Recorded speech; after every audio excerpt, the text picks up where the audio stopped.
Yeah, we fucking back. Grindhard TV podcast. You know what I mean? This is the last episode of the first month of 2023, and I had to come on here, and I got some things to talk about, but I got a special guest with me right now. I want y'all all to give a warm welcome to my guy. What is it? It's Trap Oneer. You got it. Tell him who you are, my guy. Another Trap production.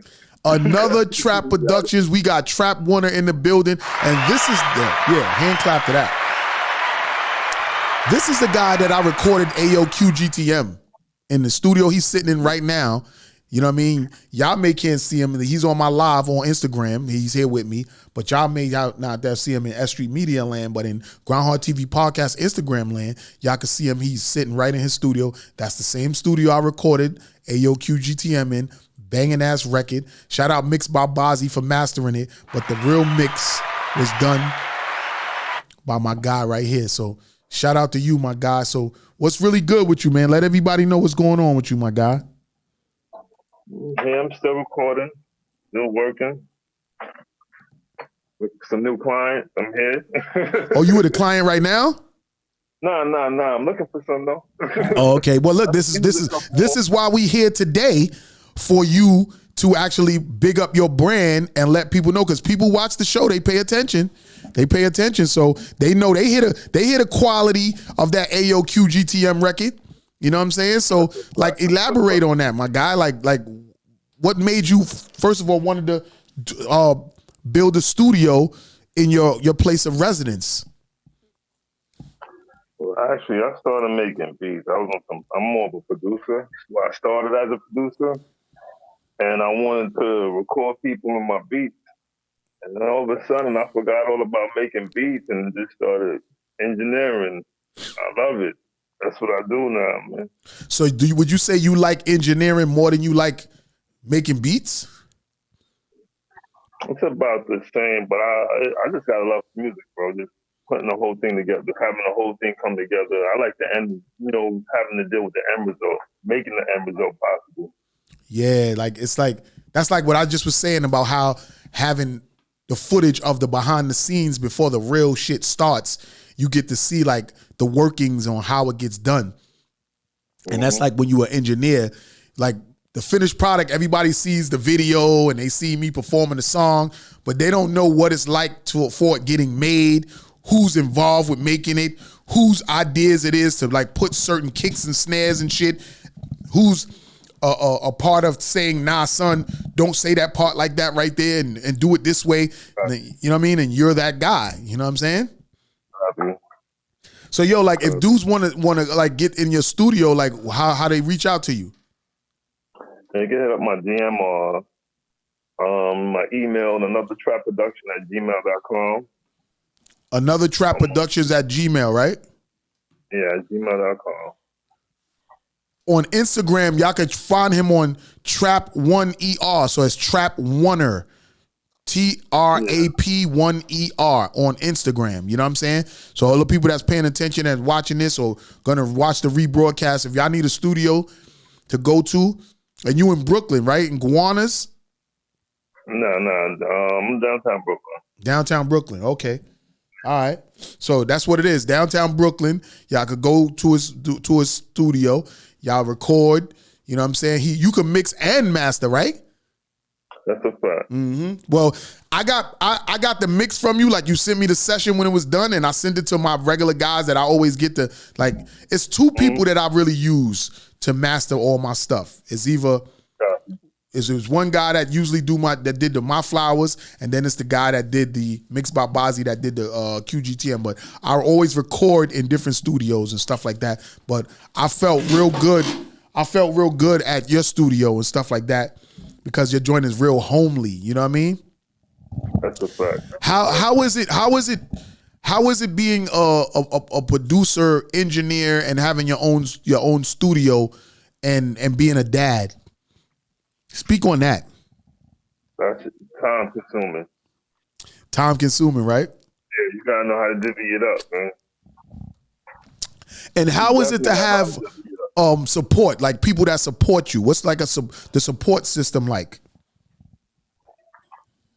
We support. Well, my support. We support each other around here. My kids like music. My girl, she wants to she into sewing. She having a fashion show coming up next in about a month and a half. What is it, March 18th? Oh, okay. Maybe give her a little plug in I think I might be in South by Southwest at that time. All right, cool, yeah, but she having a fashion show coming up, and we basically support each other, man. And that's tell me how much better it is to have some support when you're doing what you love, because without it, it's like it can be ugly. You know what I'm saying? That's a fact. Word, man. And then, because I remember when I was in the studio with you, you had the kids there and shit, and they was like, "Yo, I'm recording right now. Y'all got to go in the room," and different things that I saw. And I'm a father too. You know what I'm saying? So I understand. I understand that. You know what I'm saying? But I appreciate that. They deal with it because, at the end of the day, it's a business and stuff. So, they be wanting nice things and stuff. So if you be able to provide them nice things, they shouldn't have no complaint. Exactly. Word. How long you been? How long did you have your own studio? I'll say about.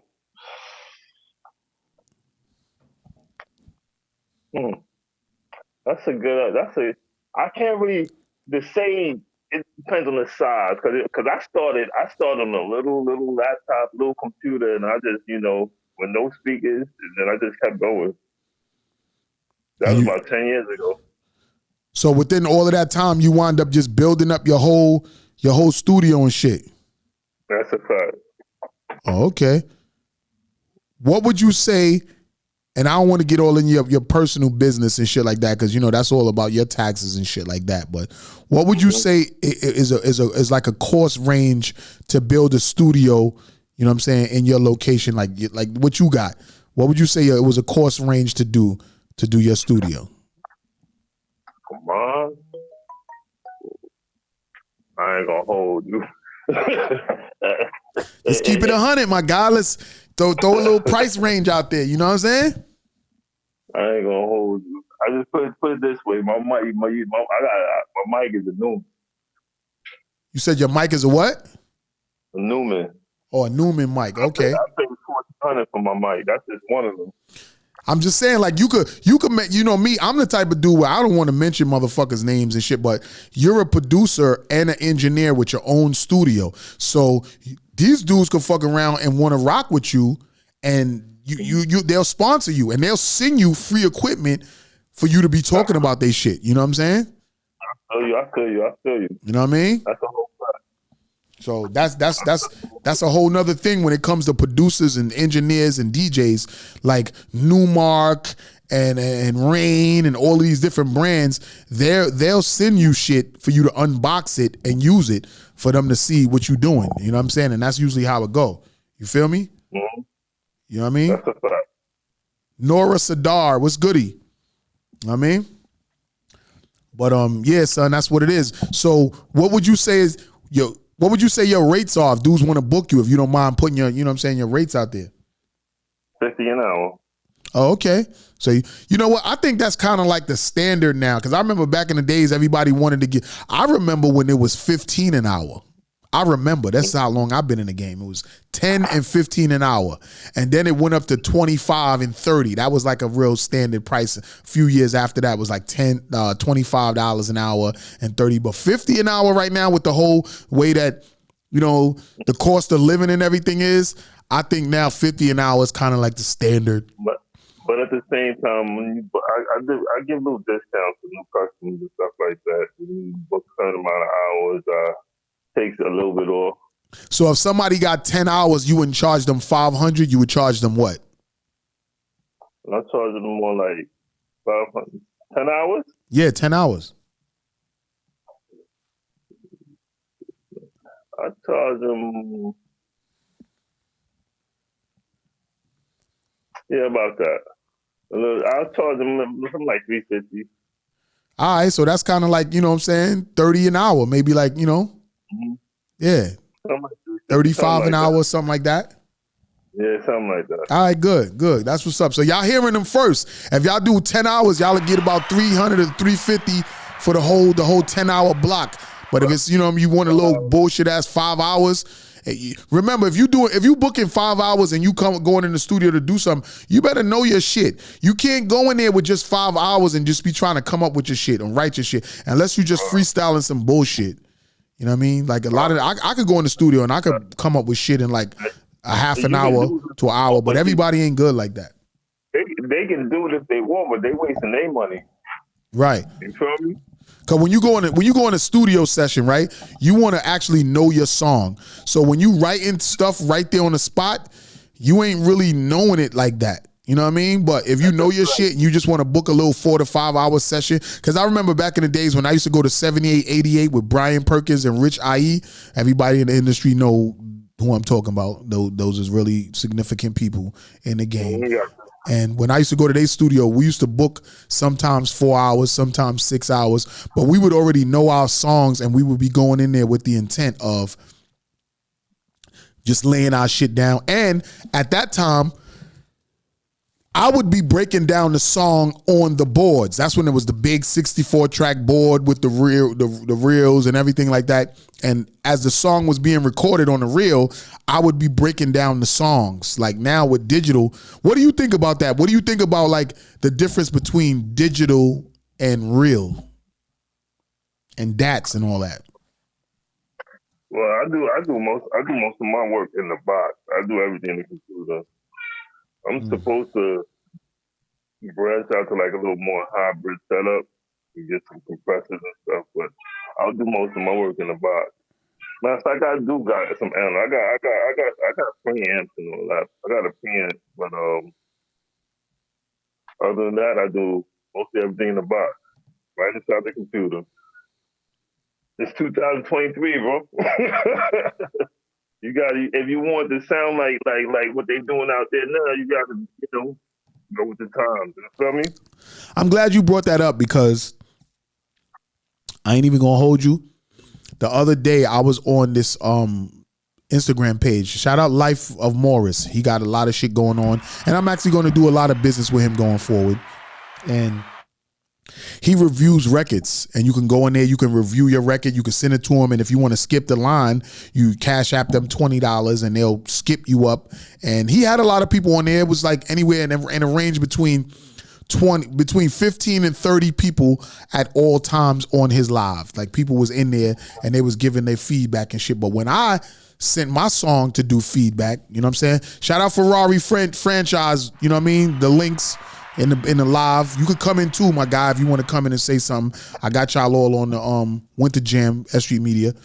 So when he got to my song, AOQ GTM, it was a guy that he put in. I don't even remember the guy's name, to be honest with you, but he was supposed to be some tastemaker from Las Vegas. And he came in, first of all, his reception was kind of choppy. It was disgusting. And he was like, oh, yo, Morris, you in your bag right there, because that's not it. So I guess Life of Morris, he must have recognized that the nigga wasn't liking the song or whatever. So once the guy fixed his reception and shit, and then he spoke and whatever, the dude was dancing to the record, and then he was like, yo, son, he said, that shit trash. He said, that shit so trash that I don't know what this guy was thinking, like whether he made that song 10 years ago or it's just a new song. That 90s sound, that's not it. I don't know what he thinking and what he trying to do, but that record's not it. And I was just commenting on on their live, like how we are right now. And I was like, yo, I respect your opinion because you one person. You know what I'm saying? And then he said, oh yeah, my opinion matters and everything like that. So I was like, yo, my opinion matters. Like, I'm a real tastemaker in New York, in the heart, the mecca of where hip hop was fucking invented, New York City. Shout out to ATL, who's now like the main mecca of the culture right now. I respect y'all, ATL. I love ATL too, and I'll be out there soon. But they from Las Vegas. So you can't possibly tell me that this hit record that I have that was recorded in your studio, my guy, that is trash. Like, I was like, I couldn't believe it. I was like, I was laughing like, I can't believe this guy is saying that this shit is trash when everybody that's hearing this shit that I don't know. It's not people that I know is saying it. Like these are people that I just performed at the Iguana the other day, opened up for Styles P. It was mad artists in there, whatever, and they put me on kind of early. Shout out David L for putting me on too fucking early, but it's whatever. I still rocked out, did my thing, and I still got the footage of Styles P, Dave East, and Capone from Capone and Noriega. You know what I mean? I did my shit, and a lot of artists was in there from all over the world. Like there was artists from St. Louis, there was artists from Cali, there was artists from, a lot of dudes came up to me that wasn't from New York at all. They made that drive just to be at that event. When I performed My Flowers and AOQ GTM, dudes came up to me and they was like, yo, bro, we was wondering what the fuck is you doing on right now, because you seem like the headliner. We looked at it as, you're the fucking headliner of the show. Aside from, like, they said to me, this is what these guys said to me. They said, we felt like you was the headliner, like you was supposed to open up directly before Styles P. That's how good you were. And that's how authentic your music sounds. Because when niggas come to New York, they expect to hear a New York sounding rapper. They don't expect to hear a nigga sounding trappy and drilly, which I like the drilly and trappy niggas. I fucks with y'all. I fucks with all of that shit. But I am an authentic golden era music maker. That's what I know how to make. And I can rap on a whole bunch of different beats, but I am the New York authenticity of hip hop. Me. Yes. I'm not tooting my own horn, but I'm tooting my own horn. So when I make records the way I make them, because that's what I know how to make. I know how to make that stuff. You know what I mean? Shout out to my guy Blue Diaz, because he happens to have the production that fits me perfectly. And now that there's so much drill and trap everything, that when I make my golden era sound in music, I have my own lane now. And I know that. And I hear so many people out there, tastemakers in the game, you know what I'm saying, that tells me, oh, be original, be yourself, do what you do, promote and push what you got, be consistent, this and that.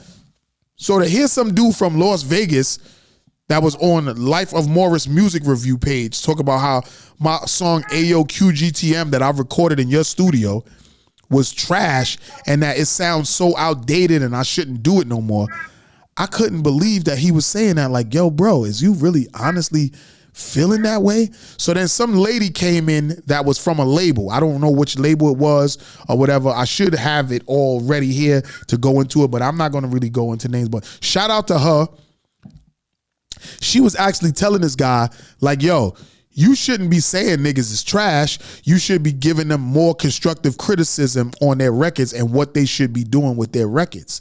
And with all of that back and forth and them talking about him saying it was trash and her telling him how he needs to really critique records and not be saying the things that he's saying, that didn't give the listeners and the people that was on the live the opportunity to say how they felt about the record. Because he's one person. And you got to take into consideration one person that has a little position in a city, whether it's Las Vegas, LA, Atlanta, New York, Miami, wherever. That one person, he's feeling himself. And he's going to say how he feel his way of saying it. But you got to understand that there's still billions of people out there that have different tastes and different flavors of music that they dealing with. So for you to say that a song is trash, that's like, I'm going to give you a prime example. DJ Self. We all looked at him on Love and Hip Hop tell Cardi B that she wasn't ready. You saw that, right? Mm-hmm. You saw that. Everybody saw that. And he said, yo, she wants me to play her records, but she's not ready. I think she got to do this. She got to do that. But in all actuality, Cardi B was the only rapper, and there's a lot of rappers on the show because it's Love of Hip Hop. And I feel like a lot of rappers go to that show to revive their career, but Cardi B left that platform to do her thing. And now she's bigger than all of the artists that's on Love of Hip Hop. So no slight to DJ Self, because I fucks with you, Power 105, but you was wrong. You was absolutely wrong. You said she wasn't ready, and you may felt that at that time, but she is all the way ready now. So a lot of you tastemakers that's in the industry, y'all don't really be knowing what the fuck y'all talking about. Y'all will say something off of the fact that y'all are at a level of where y'all at, and y'all don't really be knowing what it is, because Cardi B is so big right now, and she dropped one album. Did she drop another album, Mav? She only dropped one album. But she drops singles every other month or every couple months or whatever the case may be, because this is how popular she is, and this is how dope her music is, that she could just drop shit every so often and it'll take off. She'll get on a new artist remix and it'll take off. So that DJ that's a major player in New York City that was on this big, giant, legendary show was absolutely wrong. So with that being said, to that guy from Las Vegas that was on Life of Morris's live that said that my song was whack, that I recorded in your studio, Trap Winner, he was absolutely wrong. Shout out to the House of Hip Hop that's in the building. You know what I mean? That's my family, S.STREET Media family. She's in the building. You know what I'm saying? All love you, girl. Keep doing what you're doing. I respect you and everything. We family. But to all of those tastemakers that be saying shit that don't know where it's at in different regions, y'all just be wrong. You be wrong. And we all be wrong at some point. We do. Everybody can't know exactly what's going on and what's the next biggest thing at one point, but it is what it is. And I actually want to bring you in. Excuse me. I want to bring you in because I want to hear your opinion on that. You know what I'm saying? So if you're available, come in. So Trap Winner, tell everybody where they can find you at again. Another Trap Production at gmail.com, and just hit my DM. Trap Winner. And it's $50 an hour, and if they want to do at least a 10-hour block, it's $350. Yeah, that's right. So if all of y'all listening, if all of y'all heard or saw the video for AOQ GTM, I recorded it at his studio. You know what I'm saying? He did the mix on it. I got it mastered at Mixed by Bazzi and their studio at Back Block Studios and shit. You know what I mean? I deal with a couple of people and shit. All right, we're going to get the House of Hip Hop coming in. But she said give her a second. Everybody got to get dolled up and stuff because I be putting y'all on the spot. I know. Shout out my dude, Chef Catering. You know what I mean? I was actually at a party last night for my little sis. You know what I'm saying? And shit was lit last night. It was a lot of people in the building, man. You know what I'm saying? We was doing our thing and we had a lot of shit going on. You feel me? I actually want to bring her in. Let me see if she's available to get in here. You know what I mean? I hear your little C's in the background, my guy. Yeah, he's somewhere out there, man. I'm trying to keep him out for a second. He's somewhere around. I want to get She Is Dash in the building. Forever Shot Blizzy. Shot Blizzy, because I was at her birthday party last night and it was so dope. I ain't gonna front. Like it was nice, and I appreciate what she's doing for the culture and stuff like that. And the girls was in there; they was all really nice and elegant. The food was good. I'm sorry for spilling a whole tray of chicken wings. I tried to grab one off the bar area, and the shit wasn't planted right, and the whole shit fell. I dropped the whole tray of chicken wings. They had like, the shit was so elegant. I ain't gonna front. The shit was elegant, you know what I mean? Shout out to Tosh. Shout out to my guy Stone. That's his little sister, so she's my little sister by default. So I posted this. Shout out to my little sister from another mister, you know what I mean? Because I support all my peoples and they family that's doing their thing. So, you know what I mean? She has like a hair thing where they put in like weaves and different stuff like that, different colors. They do it in different styles and shit like that. You know what I mean? Shout out Sweeten 3-ish. Am I saying that right? So am I saying that right? Sweet Nisha. Yeah. That's my sister. Oh, okay. Shout out Sweet Nisha. You know what I mean? Shout out Chef Shelly Catering. I like to eat, so I'll definitely taste your food. You know what I mean? We out here, Grindhard TV podcast. We right here, the last show of January 2023. We in S.STREET Media Studios. Y'all see it on the mic and y'all see it in the background. I'm Worldorama, Grindhard TV. Y'all know what it is, man. You know what I mean? Like, we here. I got my guy in the building. I recorded my fucking hit record in his studio. We was just talking about how some dude from Life of Morris music review page, some dude from Vegas, I forgot his name. I don't want to say the wrong name and shit, and I'm not slighting you or trying to diss you, but I'm saying what it is. You said my shit was trash and you're wrong. And that's just what it is. My shit ain't trash. My shit fire. Like, there's not too many artists out there making authentic hip hop music like me because they're not cut from my cloth. So you may think it's trash because you from Vegas in the desert, the dry ass desert. You know what I mean? But we got our flow is over here crazy, my nigga. Like, for real. We big out here. Like, you may not know because you from Vegas, but we super big out here, man. We got a lot of shit going on. S.STREET Media, you got to know. Go to grindhardtv.com and you can see the Winterfest. Or you could go to Grindhard Television on YouTube.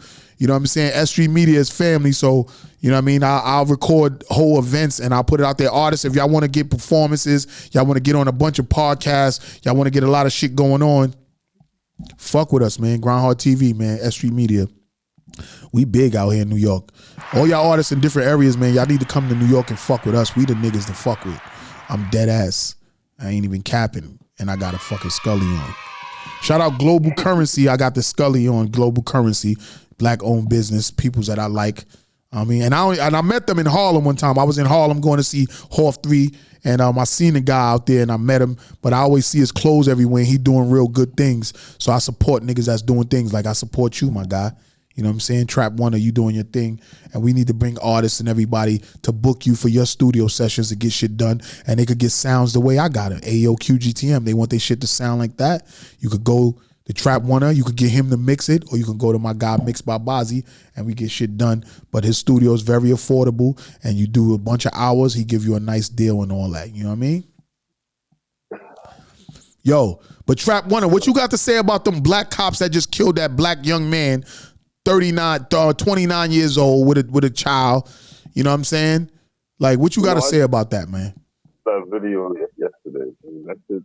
Yo, I'm tired of cops doing fuck shit, man. And I ain't got nothing against y'all cops because, you know, every time something goes wrong, people got to call the cops. But, yo, man, why the fuck y'all cops want to beat this man up and kill him? Y'all making us all look bad, man. Like, it's all crazy, man. Word. They was all black too with that. All of them. Crazy. So we can't even say, oh, it's the white people, it's the crackers. No, man, it's black cops too.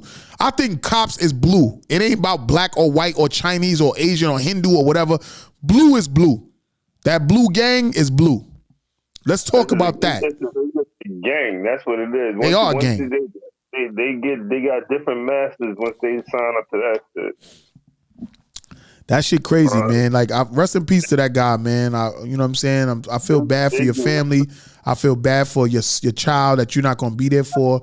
And I feel bad that this footage is out here forever showing you getting your ass beat because they had this nigga hands behind his back cuffed while the other cops was just snuffing him. And see, this is the reason why, this is to all you fucking cops out there. I respect y'all because I'm a city worker too. I get money. I'm not a cop, but I'm a city worker. Shout out MTA. You know what I'm saying? I don't accept disrespect. And I want to shout out that cop that when I was going to my uncle's funeral, shout out Richard Monroe. He was the sheriff of corrections. I was going to his funeral like maybe a week ago, and I was speeding through Brooklyn. I might have went through a yellow light and then it turned red and the cop pulled me over. And as the cop is talking to me, and I don't want to talk bad about him because he let me go. He respected it. You know what I'm saying? Matter of fact, I'm going to big his name up because I don't give a fuck. I say what the fuck I want on my shit. Police Officer Sheik, SHEIK, shield number 6535, NYPD. Look, this is his shit. He gave me his card after we cordially worked it out. Cause I got out the car and I apologized because I was screaming on him. Like he was talking to me reckless and talking about, yo, if you wanted to make it there early, you could have got up early and did what you're doing. And as he's talking, I'm seeing spit come out his mouth. I lost it. I flipped on him. Motherfucker, who the fuck you think you talking to like that? I'm a city worker too. Just cause you a cop, that don't make you better than me, mother. Yo, I lost it on this nigga. And then I see him going back to his car. He went to his little walkie-talkie and was like, we got a guy and blah, blah, blah. And I got guy. So I was like, you know what? I gotta make it to my uncle's funeral. So let me not lose it. And I apologized to the guy. And he accepted the apology and let me go. So there's not, all cops is not fucked up cops. They could be fucked up at one point because they got shit that they going through. But, and he was, his last name is Sheik. So he looked like he could have been Spanish or something else. He wasn't black at all. So I'm saying, so I don't want to say white cops, black cops, Arab cops, Asian cops, black cops, they're all bad. There's bad in all. You feel me? So I just wanted to shout that out. And this is real because I just posted my uncle's funeral and I just got pulled over right before his funeral. And this shit was in Brooklyn. And this cop pulled me over. I was going kind of fast or whatever the case may be. I don't think I was speeding, but I went through a yellow light. He said it turned red. That's, you know, we could agree to disagree on that. But when he was talking to me and he was spitting, I'm a real stickler about people sneezing, coughing, and talking and spitting in front of me. I don't like it. And I will punch a nigga in the face over that shit. So this cop was talking to me. I'm sitting in my car and he's talking and he's spitting and being disrespectful. I lost it on this nigga. But after I seen him go to the car to call for backup and about to arrest me, I got out the car. He was like, oh, get back in your car. You ain't supposed to get out your car when we pull you over. I don't give a fuck. I got out my car. And I was like, you know what? I'm a little hostile and I'm a little upset that my uncle passed away. So I apologize for how I was talking to you. And he accepted that apology and he let me go and gave me his card and said, if you have any issues, you can contact me. So salute to that cop. So all cops ain't bad. All cops ain't bad. You feel me? So I don't want to just say fuck the police and fuck all y'all niggas. You know what I mean? Because some of y'all are good stand-up guys that go to work just to take care of your family, like how I go to work or you go to work or anybody goes to work to take care of their family. You know what I mean? But those cops that beat that black boy and killed him and he died a few days later, fuck y'all niggas, man. Y'all doing too much, man. And I be trying to be real cordial on the shit that I say on my platform because every time I say certain shit, Instagram want to fucking ban me or shadow ban me or don't let me go live. So I don't really say how I feel, but I'm a fucking warrior. And I don't play around with niggas with this shit. And then y'all getting a little bit out of hand with this shit, man. Now, I don't know what this young boy could have possibly done to make y'all want to beat this motherfucker up on camera. That shit is stupid, and he died. Y'all niggas need to get it together, man. And all this fucking marching and protesting shit ain't working for me. That ain't enough. Word up. And I don't want to say what should be done, but that protesting shit ain't enough. So stop all this fucking protesting shit, my people. We fucking warriors, man. We don't play around.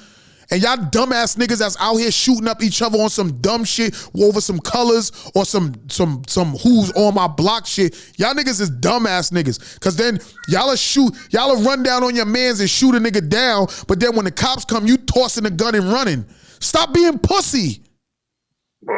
Is you pussy or what? Is you really gangster or you not?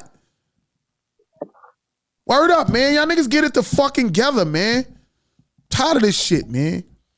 That shit making me angry, and I don't want to really sound angry on my podcast, man. Grindhard TV podcast, we here. R.I.P. to my Uncle Donald. R.I.P. to Ray. R.I.P. to my Aunt Betty. R.I.P. to everybody, all the rappers we lost in the last couple years. R.I.P. to everybody we lost in COVID. You know what I'm saying? Like, I don't want to be too angry about shit. I try not to be, you know?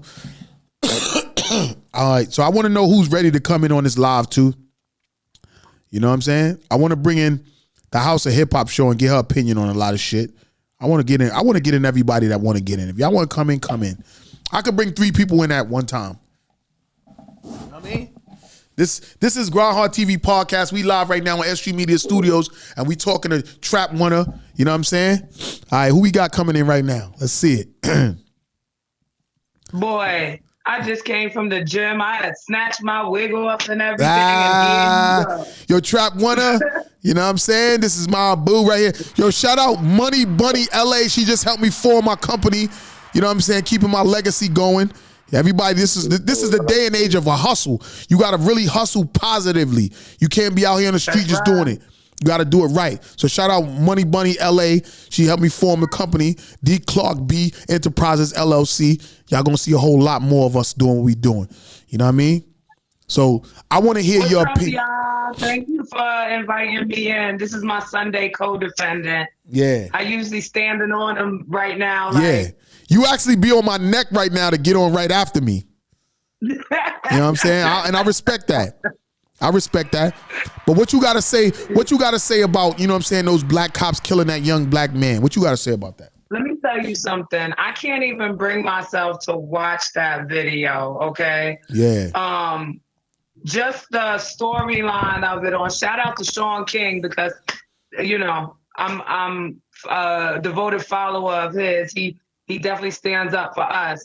But it's just trifling at this point because not only is this by our own hands. What's up, y'all? I see a lot of my people's coming in. Bimmy, how you doing, baby? You know, these cops are just so arrogant with it that they feel like, so what? I got this body cam on. Like, it's not, none of this is going to stand up in court. I'm going to still get off. I'll be able to beat your ass and keep it pushing. Hi, boo. That's my day one, Doc Charlie Lane. What up? Yeah, and it's getting to the point where it's out of hand with the white, you know, the palm colors. Let me not say that. With the palm colors, it's out of hand with them, but now it's just downright disgusting when it comes to our black cops because let me tell you what I find. Like you said, not all cops are bad. Salute to my god sis, who is a retired detective of one of the most racist police forces ever in Nassau County. Correct. And when she was in there, she was going through it as a cop. You know what I mean? Right. But it's the arrogance level that has been obtained by our law enforcement that is at an all-time outrageous high. It don't matter what color they are now, they all blue. That's what I'm saying. Like, it's all about blue. Like, you see how the Bloods and Crips, they red and blue. I think the cops. Whether you, yeah, white, black. I knew what time it was when I saw that picture with the His Lives Matter, and then the other one was like His Lives Matter. I knew what time it was right there. I was like, right. Oh, okay, I know what kind of cop you are. Right. And the problem is, on the other side, is if he is a cop for us, do you know what they do to them? In their own precincts, in their own, like, these motherfuckers will get left out with no backup in the shootout. Yeah, they leave. They like if you not, real. Yeah, if you're not down with their agenda and the fuck shit that they doing, they will treat you like shit. You will be left out in the. They will leave shit like they will put shit on your locker. They will do mad fuck shit. They'll put you out somewhere in like Far Rockaway and be like. Shout out to my peoples in Far Rockaway. Shout out to everybody in Hamels, Edgemere. You know what I mean? But they definitely will. And they'll be like this. And a nigga will be a block away and they will wait to come and protect their own. So imagine a regular citizen, and don't be an educated citizen. Don't know your rights. Don't know the law. Please don't. You a dead man. Yeah, so they don't like that. It's utterly ridiculous. It's ridiculous when it comes to the hip hop police. It's ridiculous when it comes to the regular street cops. Like, you see, I don't know if anybody really realized this, but from my era, the police's mantra was protect and serve. Right. They done clean, smooth, remove that from everything. It ain't protect and serve no more. It's just get what you could get out of whatever you could get it from. If you see, it used to be on every cop car. It's not no more. It's some CPR shit. Mm-hmm. Hi, boo, my Chiba gang. Hi, boo. Yeah, everybody coming in. Everybody coming in for you. Yeah, they done clean, smooth, remove that. Now it's some CPR shit. But one of them, I think it's, I want to say control. It's not control, but, and yes, it's control, parole, patrol, control, and regulate. That's what it is. You know what's crazy about all of this, though? You know what's crazy about all of this though is that now that times is different, they not even really locking dudes up. They're not even really locking dudes up for like certain crimes no more. So it's like, why is the police being so aggressive? Like, what the fuck did this guy do that made them handcuff him and beat him up like that? Yeah, the fact that all of them is black and ain't not one white person was amongst them. They're about to make an example out of them too. They're about to do them dirty. Yo, really, yo, bro. Let me tell you. The real example here is that it's not really about white and black in this instance no more. It's not about white and black. I feel like they're gonna get off. They are. They're not. They ain't gonna get off. They ain't gonna get off. They gonna throw them to the wolves. Why not? Rodney King's whole shit was on videotape and them niggas got off. Why wouldn't it? That's because those was white cops. These are black cops. They're gonna make an example out these motherfuckers. It's blue. I bet you them white cops is backing these cops though. I don't know. Those was 3 black cops that was together out there on their own recognizances doing whatever. I don't think they are. I think they throwing them to put money on it that I didn't even make yet. That they not going to jail. You know what? I would usually bet against you, but I believe you. I would usually bet against you, but I believe you. I actually think they're gonna throw the book at them. I don't think they're gonna make an example out of that. You know, the only way they would is by if government pressure was involved, and the government ain't getting involved in this shit. Sweet Isha said that's because they black. That's why. She said because they black. I mean, they're not gonna get involved. They're gonna do like this. Listen to me when I tell you this. Let's see how this play out. But I bet you, there's not one police white person. Got a lawyer for them already. Listen to me. There's not one white face amongst them. They're about to turn their back on them and feed them to the wolves and the hell with them. I think that's what's going to happen. They're going to throw these black cops to the wolves because they're black. See, I want to say this real quick. See, cops are cops. They're all blue, but yet they don't understand cops. They don't understand that they're still black. So that when something looks bad for their organization and it's black guys doing it, you're going to be a sacrificial lamb for that situation. Now, you cops look all the way wrong killing this young black man because we have so many unauthorized or unregulated deaths with police, and it's usually white guys or Asian guys doing it or whatever, Filipino guys from the George Floyd situation and the Rodney King situation. But yet this right here is getting so much notoriety, but it looks so bad that it's 3 black guys that the law enforcement, they're going to throw them motherfuckers to the wolves and let them know that y'all are black. And since y'all black, we going to hang y'all niggas. And that's what's going to happen. Yeah, I want to see how this plays out. We're going to let them know y'all black. Y'all ain't getting away with this shit. That's what they're gonna do. You don't have the right. I want to see how this plays out because I have a feeling blue trumps all. Yo, I feel you on that too. I feel you on that, but I feel like them being black, they're still gonna go down because there's too many people to answer to, and you know, a lot of times black people gonna take the fall for that. I don't give a fuck. They're gonna take the fall. We the fall for everything in America. You know, usually when something like this happens, they get suspended with pay or without pay. No, they got fired. Right. I think that's gonna be the extent. I'm telling you. I think that's gonna be the extent of it. I think they might lose their pensions or something, but other than that, they was a part of some group called some type of you know how they have them little they had something called Scorpion. It was like some type it's like a little fraternity with the cops. It's like a fraternity with the cops. So maybe the young boy, the 29-year-old, maybe he said something to them, because I'll be talking reckless to cops too when they be disrespecting me. I don't allow nobody to disrespect me. So if a cop talk reckless to me, I'm talking reckless back to him. And since they was a part of a little fraternity called Scorpion, like you said, bro, they probably was like, you know what, we gonna fuck this nigga up. But see me, I would have got out that car and I would have been punching them niggas in the face, knocking them out. Like, I'm not playing. If y'all gonna kill me, I'm getting mines off before I go.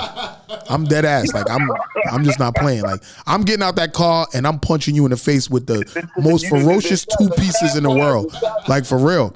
Y'all gonna have a reason to kill me. They're gonna be like, oh look, they're justified because he knocked one of them out. I remember, like, I got arrested before multiple times, and I slammed the cop and everything. Like, for real, like, I'm not playing with these niggas. If you get up on one, that is it for your ass. You better, what Ghostface say? Run! Yeah. You better run! Run, nigga! Run! Word. You better run. The sad part about it, man. We're all human. Niggas bleed just like us. Shout out Biggie with what he said. Yeah, that's the thing. They want you to understand that they're human and they're doing a job or whatever, but they don't treat us like human. Yo, I am so tired of us black men and black women being treated less than by these cops, whether they're young, old, or whatever. I am tired of this shit. And I can't really speak about it a lot on social media because they'll shadow ban me, they'll block me, they'll stop me from going live. And this is all a part of my business. So I try to keep my composure. But we on Grindhard TV podcast, we live right now. The show is going.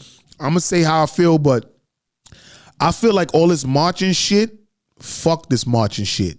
The only way we're gonna stop cops, black, white, Asian, Chinese, indifferent, the only way we're going to stop cops from doing what they doing and respecting us is that if it's eye for an eye. That's the nicest way I can say it. It's an eye for an eye. They responded quick when they lit that whole fucking precinct on fire. I'm saying, that's it. It's eye for an eye. That's it. Because there was no reason for them cops to beat that boy up like that. There was no reason for them niggas to choke and put their knee on George Floyd's neck. There was no reason for like Sandra Bland. There was no reason for all of these dudes to get killed, shot in their back the way they got. But if those cops knew, what was the homeboy that got shot in his car in front of his wife and his kid? That's another one too. Like, see, it's so many you could name. But I feel like this: if cops knew, but as many as we can name, there is thousands more that never made it to the news. But what I'm saying to you is this. If cops knew that if they wrongfully killed a black man or a black woman and that their family and their life was in jeopardy, they would be more respectful. If everybody had life insurance, they would stop the shit too. Well, that's either way. Everybody should have life insurance because we all supposed to come up off of death because only thing that's guaranteed in life is death. We all gonna die. Everyone, whether it's wrongful at the hands of somebody or it's a natural death or it's a car accident or it's anything, cancer, whatever the case may be, we're all gonna die. So everybody should have life insurance so you can come up and create generational wealth off of that life insurance policy. Right. Shout out to my new company. Shout out Money Bunny LA for helping me form that company under my uncle's name because I'm keeping generational wealth in my family. Shout out everybody that, I'm telling y'all right now, y'all need to put out life insurance policies. Y'all need to form LLCs under your family's names and y'all need to build generational wealth. Fuck all of this black history and all that. Y'all need to teach economics to your children. Y'all need to teach economics. Yeah. We need to know how to manage money because we are the driving force for the economy of the world. This is the 50th anniversary of hip hop, and we definitely generate everything that comes around money in this fucking culture. I wanna just address this sweet T-shirt actually does because if the cops were found to cause a wrongful death, they would have to pay the families. So it actually does have something to do with it. The one thing that the police department does not want to do is come out of their pocket to pay no citizen for nothing. They don't want to do that. I'm glad that you said that. Every time they have to do that, that goes against the police department. So it does. If us minority people had life insurance with a wrongful death clause in it, that would cost them millions on top of going to court and all of that. Shout out DJ Fame BK. I see you. Yo, you know that's the reason really why they covered up. You know that's the reason why they covered up that Biggie death, right? Because they didn't want it out there that it was cops involved, because they paid out so many people for wrongful deaths from the cops in LA. They didn't want to they didn't want to pay Miss Wallace. Afford it. Yeah. They can't afford it. Cops is out here being so reckless. It does have something to do with it. It does. And I'm gonna say something. I'm gonna say something here, and I know I keep it 100. I'm gonna say something here. If I was a cop, I wouldn't be all the way legit either. If I got that power where I got guns, I could kill motherfuckers, and I could go and take drug dealers' money and do whatever, I would do whatever the fuck I want anyway. And I understand them. I understand both sides of the fence, but to kill your own peoples wrongfully and beat the nigga up and on camera, and that's whack. Yeah, you gotta understand the mentality, because they black, but that's not their people. They not thinking anywhere in relation to those of my people, because the blues are their people. No, once they shout out DJ Weirdy Wolf in the building. That's right. Salute Weirdy Wolf. Hey, yo, it's so much shit that we could talk about this, man, but it makes me so fucking angry, though. You know what I'm saying? Like, I get so furious that I be trying to watch what I say, because, again, like I get shadow banned. They could tell me I can't go live no more, because I didn't went through that already. They stopped my lives. They did a whole bunch of shit. Oh, that when I post certain things about our history, oh, that information is false, when it's a lie. You know this shit is real. This shit is real. There's fucking thousands of people buried under the World Trade Center, and that's why they took the fucking towers down. Yeah. It's so much shit that go on that black people was fucking slated for. Like, we was slated for so much shit. And I have nothing against white people, Asian people, and all that. I fucks with a lot of white people. I fucks with a lot of Asian people. I fucks with Arabs. I fucks with everybody. But we've been treated so wrongfully because of the color of our skin, but yet this country and this wealth of this country were built on the backs of us and our ancestors. You know what I'm saying? Yeah. And this is the reason why I don't like mentioning certain brands if they not paying me.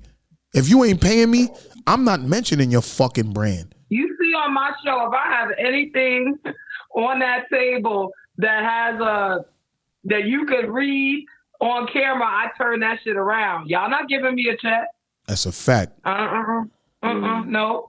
Not to change the subject, but I want to address what you were saying earlier about the gatekeepers of hip hop. Because if y'all don't know, my show is the House of Hip Hop podcast show. It is built on the foundational elements of hip hop. Yes. And the center of my house is DJs. Yes. So salute to all the DJs across the world. I was so incredibly hurt by what that DJ did to Cardi B on the show, saying that she wasn't going to make it. I was so hurt by that. Who you talking about, DJ Self? Oh, that guy. I was so hurt because you were speaking on that. DJs forever, since the inception of hip-hop, have been the gatekeepers of our culture. And for a DJ to just try and knock down somebody who was on their super grind, like, you can't even front.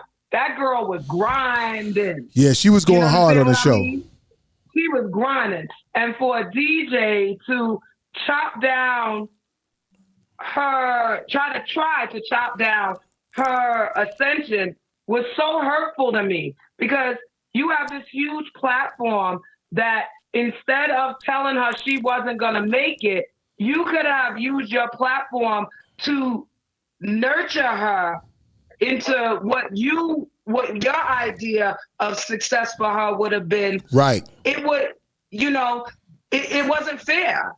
And I was so happy that she was able to ascend through that anyway and prove him wrong. Yes. Because now she can write a check for his ass. You know what I'm saying? Like, it's a beautiful thing now, because I'm so proud of her, because she really came from the dirt.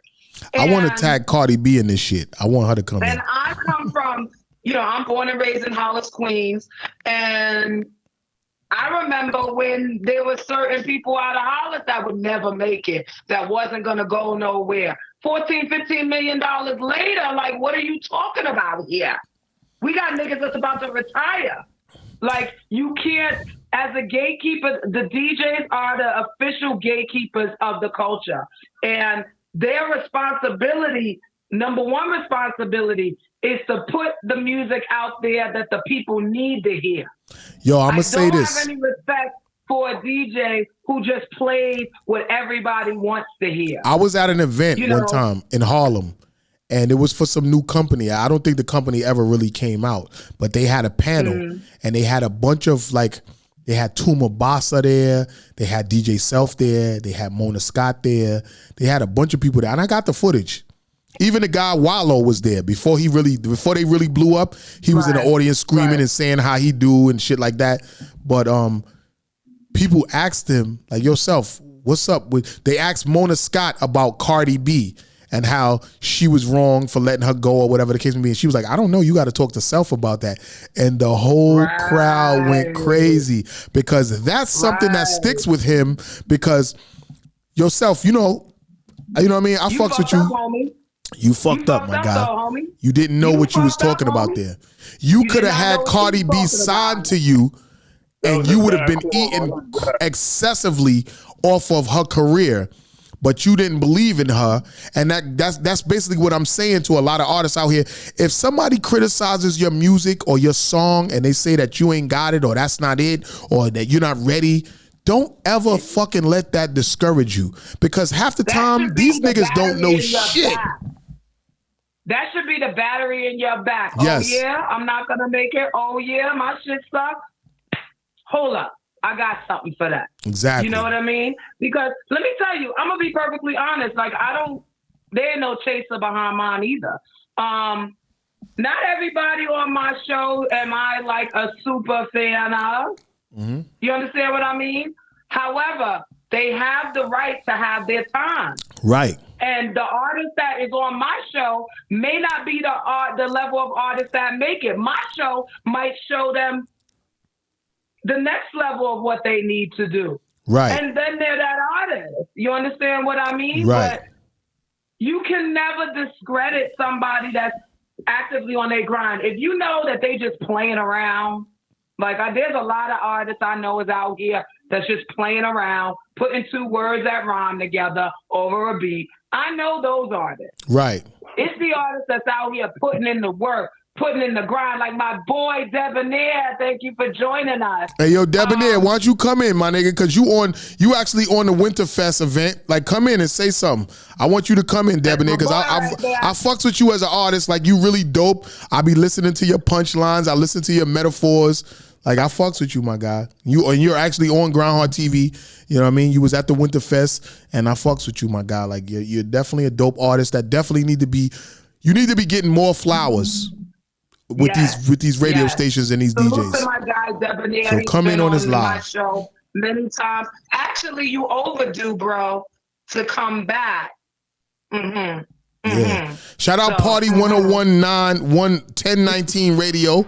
Shout out Party 1019 Radio. I fucks with all of the radio stations and all the DJs and shit like that. But we could speak about how we feel and what we feel like certain DJs been sliding or what has not been progressing or what they have not been really paying attention to. Because this is our job as, you know what I'm saying, social media influencers. This is our job. If you are a content creator, you got a platform that is for artists and cultivating, the next up and coming thing for hip hop, then this is your job. It's your job to give as much work room as you can for these artists.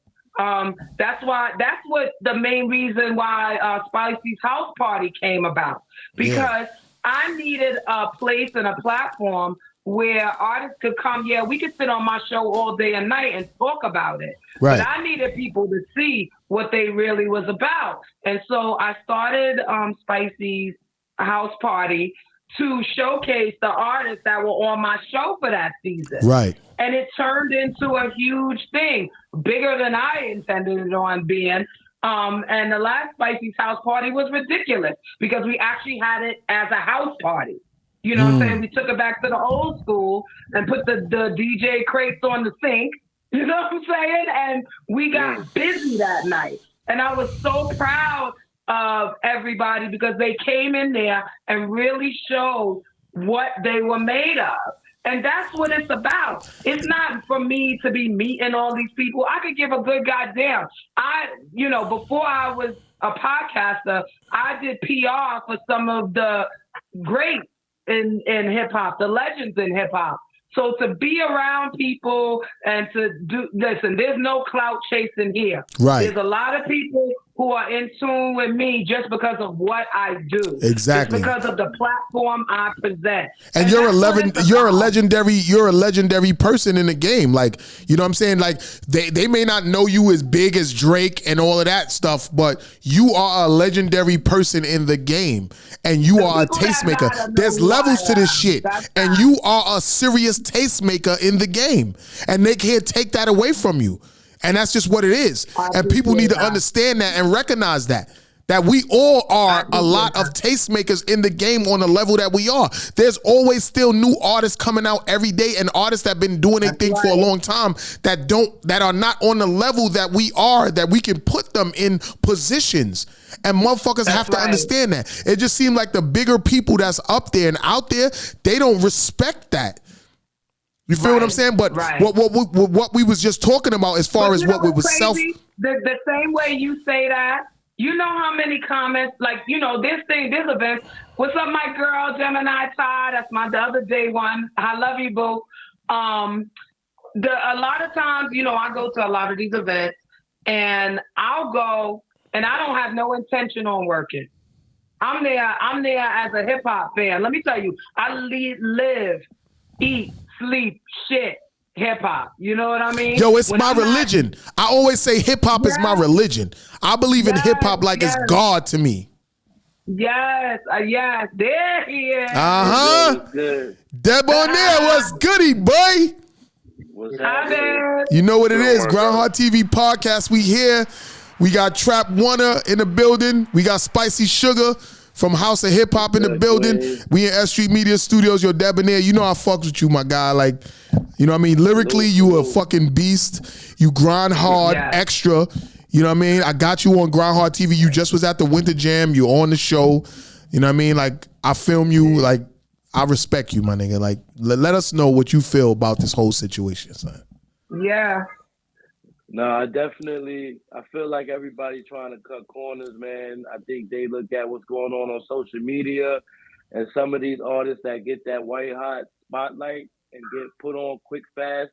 And I think all the artists are just holding all of the jewels to themselves. I mean, a lot of the guys that been out here that have got doors closed on them, a lot of times from half-assing opportunities, because I know back in the 90s and the early thousands when the drug money was controlling the music industry, cats was getting deals left and right. Cats was going to the studio. And that's a problem too. That's a problem too, not to cut you off. Yeah. But a lot of these mainstream, companies were at one time were throwing out record deals like it was water. And it was watering down the culture because now you got, I call it, what was the bags of rice that was done in like 3 minutes? Minute rice.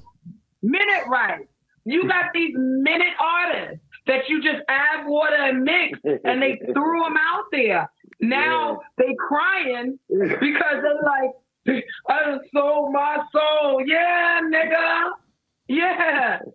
Because you went and grabbed before you thought about it. Now these niggas own you. Now you can't even be your own artist. That's why I'm not really for the mainstream, record deals and stuff like that. Thank God that social media has evolved to the point where an artist can put out his own shit. And produce his own shit. And press his own shit. I come from the era when niggas pop their trunk to sell CDs. That's where the grind comes from. And that's where it was supposed to stay. Hey, but Spicy, I've been putting out records The first record I put out is in 95. That was called No You popped the MCs. trunk too. That was called No MCs in 95. I was in a group called Ill Distractions. Salute to the Coliseum. Right. On Jamaica Avenue. Exactly. That was the center of a new artist music. You go down there and get a mixtape and you be like, who the fuck is this? Jamaica You know Ave. how many artists that are out now? It was actually also I think it was legends Size. now? I think it was Size Radio Records. It was I forgot the name of the record shop. It was on Jamaica Avenue. It was on like 161st or 162nd. Size was the owner of the shit. On the side block. Yes, and I was selling a lot of records to a lot of these. Shout out Ike from Beach Street, who's in Brooklyn, who's now it's now Chase Bank right there on the corner. Like if you're walking up to the Hoyt and Skimmerhoyne from Fulton Street, it was right there on the corner. I sold a lot of records. I sold a lot of records to a lot of record stores in New York City. So I came from Salute to VP Records too. Yes, They VP were one of the Records, only right there on that's on Jamaica that Avenue, held independent 171. artists down. That's right. Yes. Salute to VP Records. And those are too. Chinese people. Those are Chinese Jamaicans. I know. Like Nagasaki. Salute to Nagasaki. Yeah, shout out to the Chinese lady that runs still. She's like 80 something years old. I was at her birthday event in Queens at the park with Video Music Box and Ralph McDaniels. I have that footage. Yeah, salute to Ralph Yes. McDaniels. That's You know what I'm like saying? my Like- uncle in hip hop. Like that's what I'm saying. Like we are so intricately like blessed in hip hop that we have so much shit going on. So somebody else from another state that is not really like in tune with what we are involved in from the essence of this shit, you really can't tell us nothing, man. Like we too, and yo, Debanaire, I feel that way about you, my guy. Like you are so like when I was editing up the shit and I was putting it out there when you performed at the Winterfest for S.STREET Media event, yo, son, your bars was so superb. I think it went over a lot of niggas' heads. Yeah. I think And really. listen, the growth that you have had, you know, Debanaire was like one of my first fucking guests on my show and I didn't know what the fuck I was doing. You understand what I mean? And the growth that has come from when I first met Debanaire to now is like tenfold. And he's not even finished. You know what I mean? So this is what I'm talking about. When we have jewels like that, I can name names, Smack. I can name a bunch of people that are jewels and they have polished up so nice and pretty, but they still got some shaving to do. And when they do that and fix themselves up into the rock that they're going to be, like nobody's going to be able to stop you. I think about the Locks all the time because that is one of the most legendary independent artists I've ever seen in my life. You know what I mean? Shout out to Styles P. I just was with him and I performed at the event with him. Yeah. And Iguana. Because they keep it all the way where it is intended to be. You understand what I mean? And they are the blueprint. Because you gotta go back. If you don't understand what we're saying, you gotta go back and see it for yourself. I think I was telling one of my homegirls, I think the Locks I've seen the most out of any hip hop artist at existence. I've seen them the most, and I've never seen the same show twice. Do you know how hard that is? And you've been in the game decades now? Right. Yeah. That is almost impossible. Hey yo, Debanaire, where you be recording at mostly when you're doing a lot of new music? I got a spot in Long Island City that I go to, Sound Studios. So they're real incognito with their system. I get a text message and then some engineer just show up and I just go to the building and get busy. And they got all dope young engineers. And then I got my guy at 2 Prince Street that I've been working with since I started. So I stick to him. Salute to Sin City, man. So you be right there on 2 Prince Street. That's right there downtown Brooklyn. My guy that's right above you on the live, Trap Warner, he got a studio right around there. Oh shit, okay. Yeah, he right over there. Yeah, he like you see he in his studio right now. He got the guitar and the piano and everything right behind him and shit. Like this is what we do. We here to connect people and let people know, like, you know what I'm saying? That's like niggas got shit going on, man. You know what I mean? I tell everybody, my platform is for y'all. It ain't for me. I'm not trying to get a deal. I don't rap. Spicy Sugar, I'm on the same shit. Like, I don't care about no fucking record deal.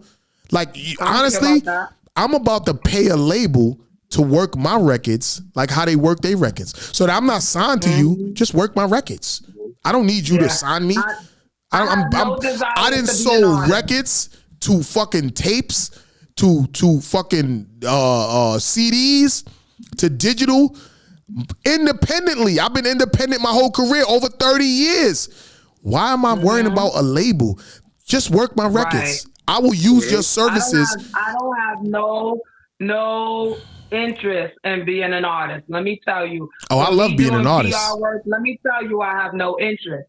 My whole goal is to connect the people that need to be connected, to push that artist to where he need to go. So connect me with who you connected to. Anybody that comes on my show, they get it. Because you don't know who's going to drop by. You don't know who's in. I done connected some people that they was like, yo, Spicy, I would have never met this motherfucker. This nigga would have never opened my messages if it wasn't for me connecting with you. And I'm like, well, hey, shout out Golden Natural. Me and shit. You know what I mean? Run with that. Because I'm not here Kenya. For that. I'm not here for that. That's why we need the gatekeepers. I was saying. Shout out Sock Publishing.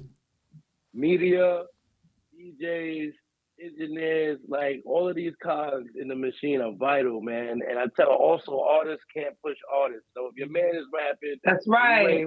We waiting for him to put you on. He gonna put himself on first. You know what I'm saying? And he gonna wait till his run is gone before he even says anything about you. Right. Like don't be dope. Don't be dope. He definitely not taking you to the prime time spot. He not going when he get that call to certain radio. They not taking you. Right. So you gotta, run with your guys, but make sure you're doing your work too, man. No slacking in this shit. You gotta do your own footwork. Hey yo, that's actually what I say about a lot of dudes, because I'm an artist that actually is also a media mogul guy, and I'm connected with DJs in all cities. And I could push artists in different cities, but it seemed like these artists don't really be that serious. Because if you see me, well, you know what it is. This one done clicked the button and went viral and is famous. This one clicked the button and went viral and is famous.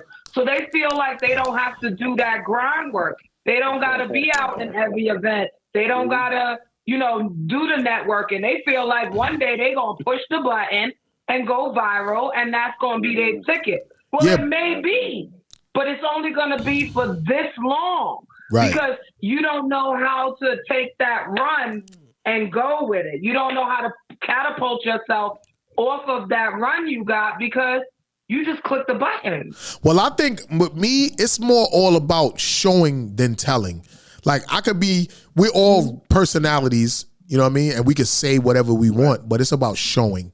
So when artists see me in Baltimore, and they see me in Philly, and they see me in DC, and they see me in Miami, and they see me in Texas, or they see me in Atlanta, y'all see me out there with these people.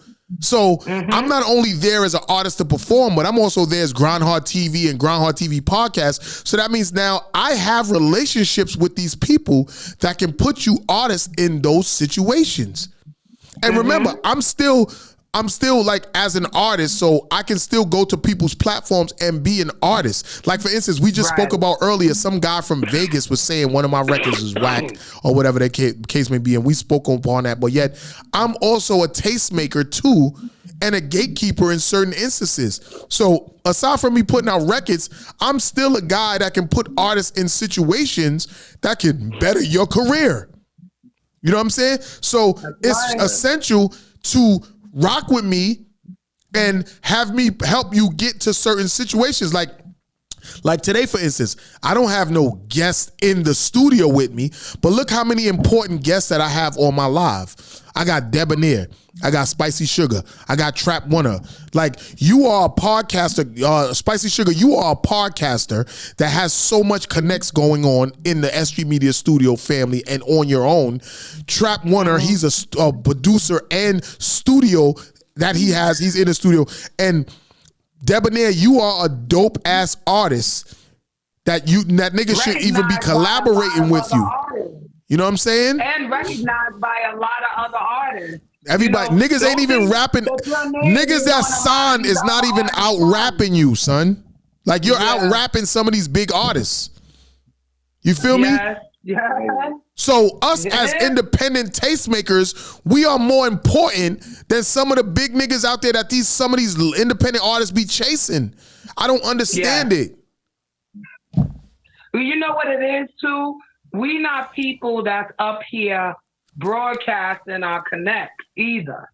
Mm-hmm. It's a situation where we just walk in, people see who gives us love, and it's like, what's going on here? Salute to Zulu 718. Yo, that's my guy Prince. Shout out to Prince, Boot Camp Click. You know what I'm saying? Duck Down. That's my guy Prince from Cali. That's my guy. Like, I know him from very long. He's been a supporter of me since before I decided to I'm gonna tell y'all a little story about Zulu 718, right? When I was working for Masso Clothing, y'all may know Masso Clothing. That's the D'Amelio family. They just won the Dancing with the Stars. Y'all, if y'all know, like, I be all over the place with them. Zulu, my nigga Prince, he's the guy that hooked me up with getting a prepaid phone. My same number that I have today that I had for 20 years, that was before T-Mobile even started, that guy helped me get that fucking prepaid phone. That's now the same number that I have that was I think it was Ustream that they formed into T-Mobile. This guy right here. See, this is how important we are. The guy that's on my live right now is the one that got me the number that I've had for over 20 years that was before T-Mobile even started. If you don't know who Prince is, you're not in the industry, love. I'm just saying, like, a lot of people don't know. They don't understand. Yeah. So when they look at us and they don't see us as Drake or they don't see us as Lil Wayne, they don't know how important we are in the game and the relationships that we have. You feel me? Yeah. You know what I'm saying? Yeah. Like, that's what I'm saying. This is why I wanted to big my guy up and tell y'all who the fuck he is. Yeah. You know what I'm saying? That's right. Always us, never them. My guy. I love you. You know what it is, my guy. You know what I'm saying? Yeah. So that's just what it is, man. Word, man. And another thing, too, there's a lot of people out here, a lot of platforms out here that have started their platform just to clout chase. Real recognizes real. People in the industry understand when you're being sincere about, your platform versus you just want to meet a bunch of famous people. Yo, Deb, you making me want to just light up, son. You know what I'm saying? You get me. I'm getting kind of like enticed right now. Debanaire always got something. If you notice, I don't really promote like marijuana use on social media and online and shit. I do. You know what I mean? But I don't really. But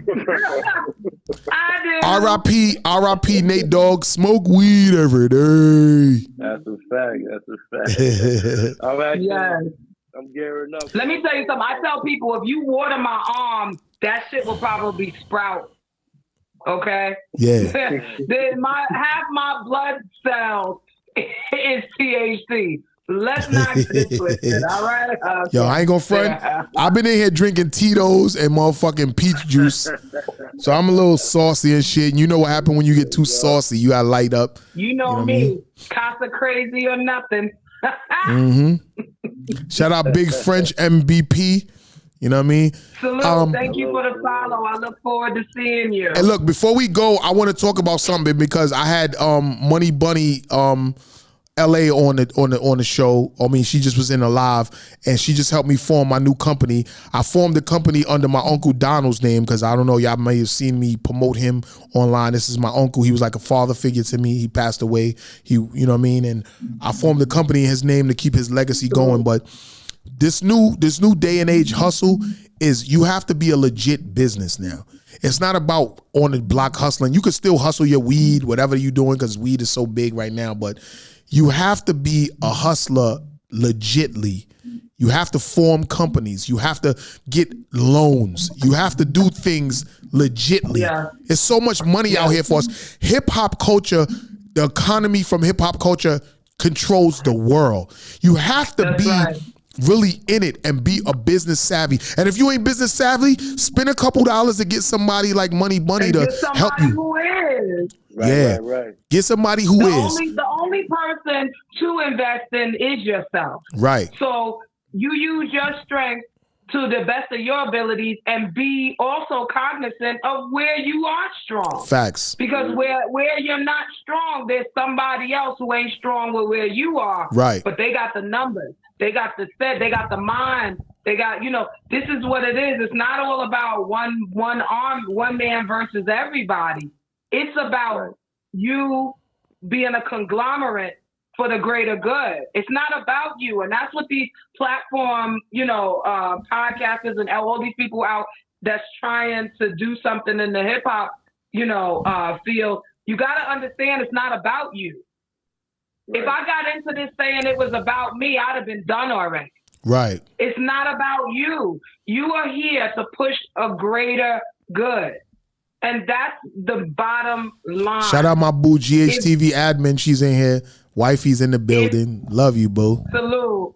If you have an artist that you see has potential, but maybe you don't have it to where you got what it takes to push them forward, click them in with somebody.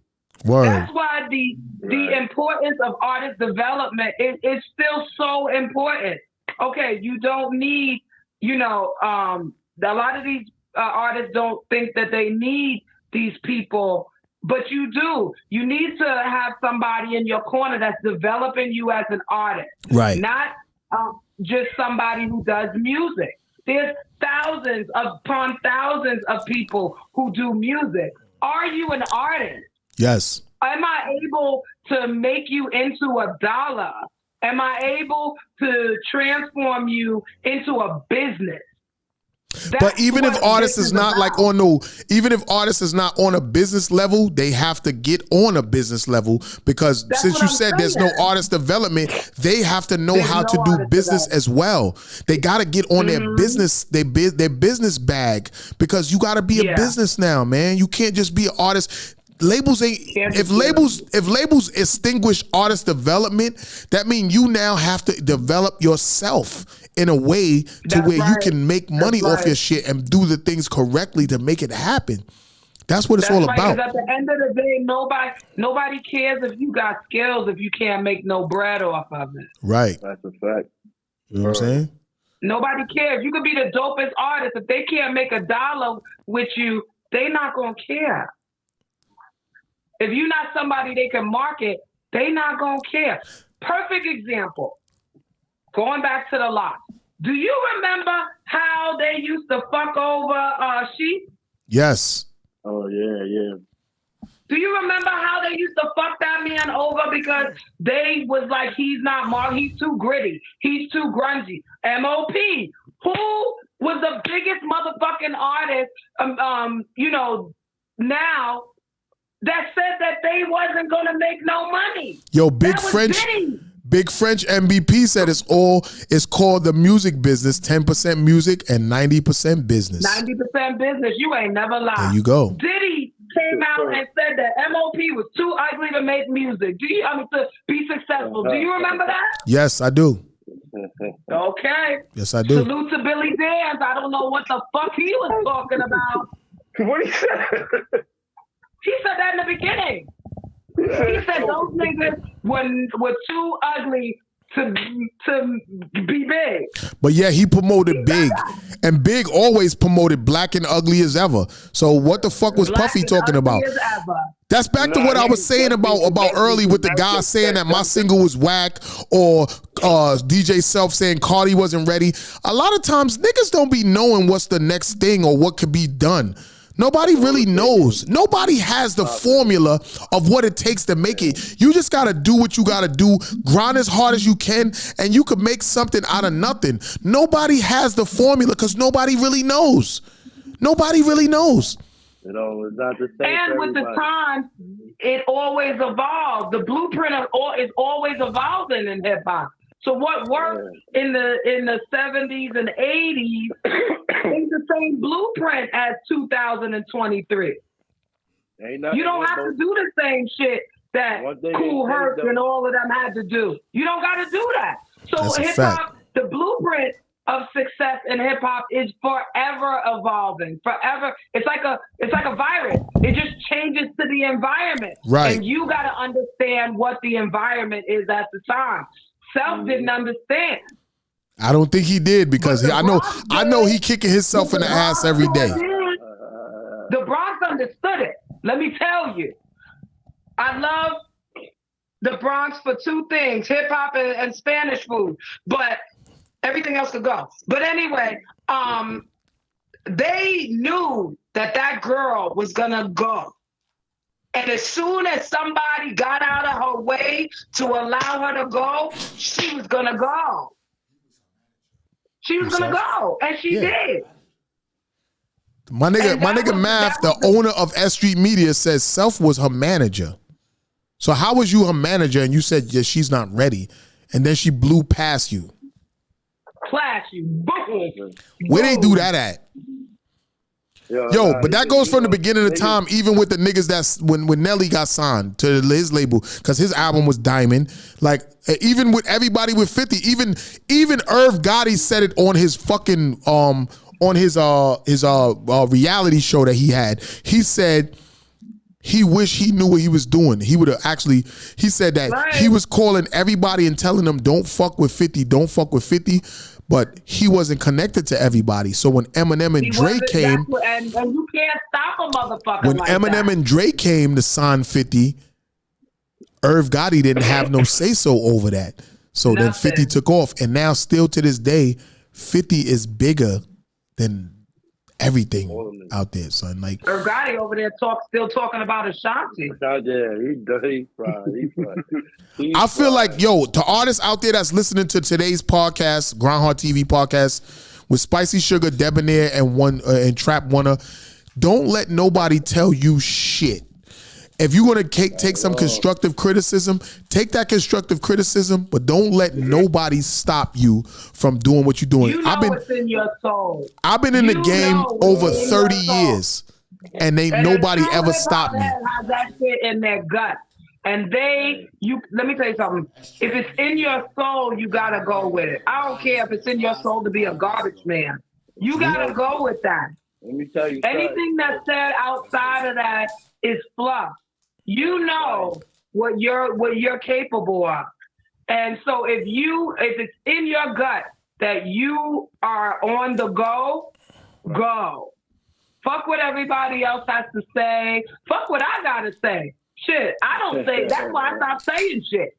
Because the motherfuckers that I was putting money on is probably locked up. And the other niggas that I thought wasn't gonna make it is doing great. Don't listen. You find the people that are sincerely about the culture. Yo, Math just said that people was telling him that S.STREET Media would be nothing. Once he left, once he left that other radio station, he wouldn't be nothing with his little wires and whatever it is he was doing.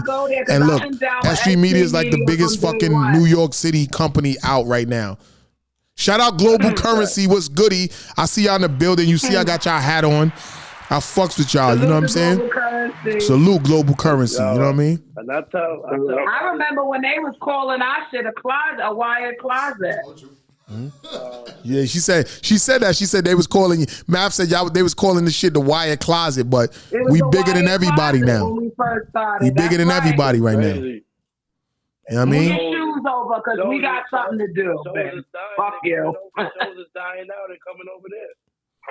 Hey, yo, Debanaire, man, we got to get a record together, man. Like, let's stop playing around, man. Like, you spitting them bars. Like, when you rap, you kind of inspire me, son, because I be listening to your shit, and I'm like, damn, this nigga spitting them fucking bars. I need to get on something with this nigga, man. The Black Bruce Wayne right there. What Yeah, you son. talking about? Yeah, son. Definitely. We need to do something in Trap One a studio and shit real quick. Go up in there and do something. You know what I mean? Sounds like it's already in the making. And then we need to promote it on Spicy Sugar Show, House of Hip Hop. You already know. You know what I mean?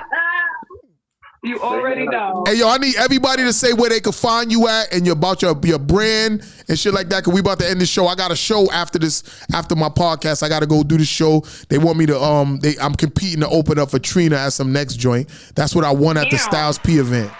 Damn. That's what I'm talking about. I mean, I'm out here working, man. Shout out David L. Blue Diaz. You know what I mean? The whole shout out Mellow D. You know what I'm saying? From they joint, they got a lot of shit going on. Shout out the other day, we was at open up at Iguana with Styles P, Dave East, Capone. I might be doing a song with niggas. Like, we working, son. That's it. I put it out there. Shout out who y'all got, you know what I mean, y'all Instagrams and everything like that. But we end this. You can follow me at The Real Debanaire. That's The Real Debanaire. And yo, if you're gonna be out there in Texas in March 17th, come check me out. Me, Paul Wall, Terminology is rocking out, man. So March 17th, Houston, Texas is my next big show. Look out on my page for, you know. Oh, so you in South by Southwest, Debanaire? Yeah, but my situation, they got their own stage though. You know I'm gonna see you out there then. I'm gonna see you out there. I'm down there for 3 days. I'm out there. You already know what it is with me. I'll see you out there, Deb. Already. Yo, Spicy Sugar, what's up? All right, so I'm Spicy Sugar, the host of the House of Hip Hop podcast show. You can find me at Spicy Sugar 718. You can also follow me at the House of Hip Hop podcast show. This is my Sunday co-defendant, man. Correct. You actually supposed to be on right after me, but you on my show. I know. I'm on winter break, but I'll be back soon. Season 4 is up and running. If you don't know, make sure you click these links and get caught up. There's 6 episodes out there for season 4. I'm coming back from winter break very soon, so we're going to get this party cracking one more time. Facts. Salute to S.STREET Media, the home team. Make sure you're following them at S_STREET_media. Make sure you stay locked in with my co-defendant, Grindhard TV. That's a we fact. out here, man. Yeah. And any artist that, got something to say, link in. We here. Hey, yo, Trap One, what's up? Let him know. Yeah, ready. What's that studio time? Catch me at hit my DM, Trap One, TRAP number 1 ER. Or you can email me at another trap production at gmail.com. I'm sorry, man. I love my chair, man. That's what I do when I'm eating. We out here. I ain't even drink yet, and I'm like, yeah. I ain't gonna front. I'm saucier than a motherfucker. I'm saucier than a motherfucker right now. That's that Tito's. I'm just trying to be right, but she right here. Yo, I ain't gonna front, Spicy Sugar. This is perfect because you're not gonna come on right after me, but you on with me, and we all family and we team. So I love it. Yo, Leisha, shout out Leisha. Leisha just clocked in right now. She's the one that sing the hook on My Flowers, my hit fucking record. That's Leisha right now that just popped in right now.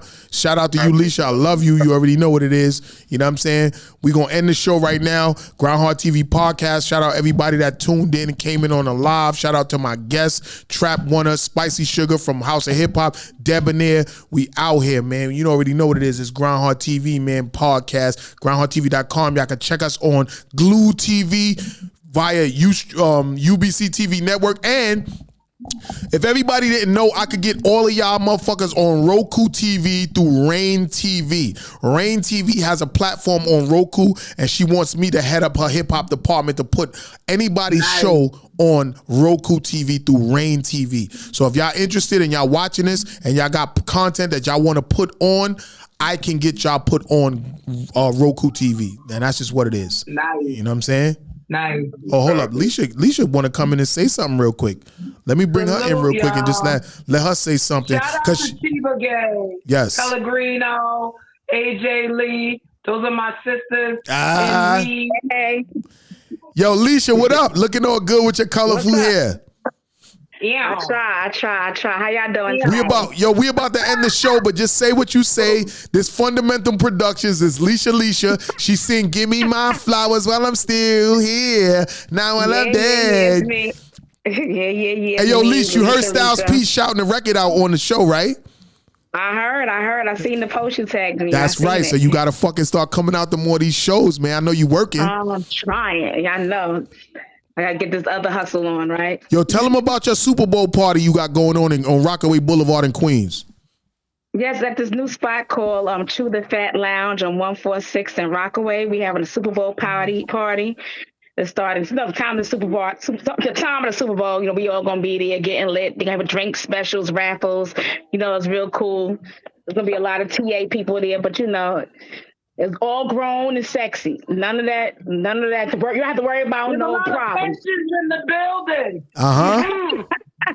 We all grown and sexy, but we got those blickies too, in case y'all want to act stupid. The princess and the queens, all the princes and the kings and the queens. We all gonna be there repping hard.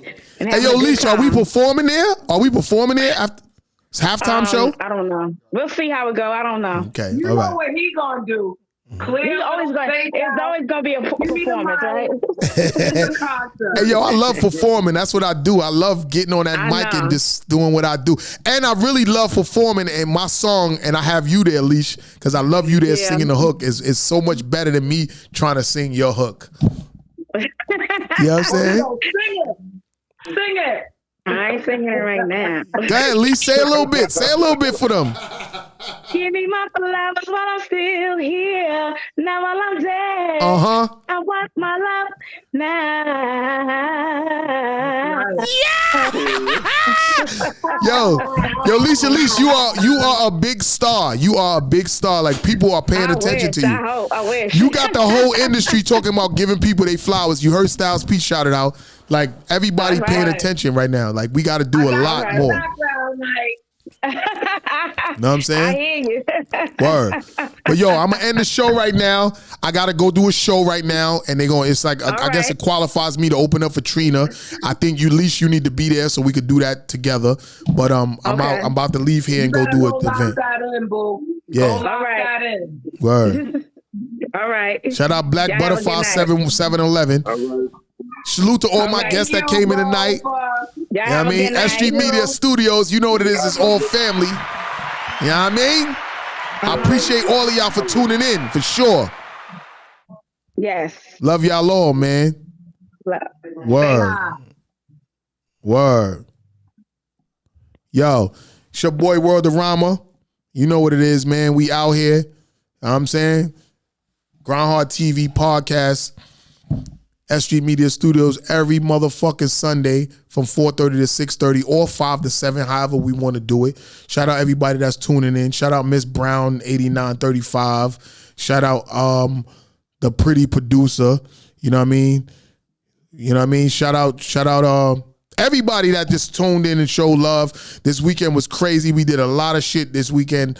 I'm just happy about everything that's going on. Salute to y'all, and we'll see y'all next week. Grindhard TV, you already know what it is, man.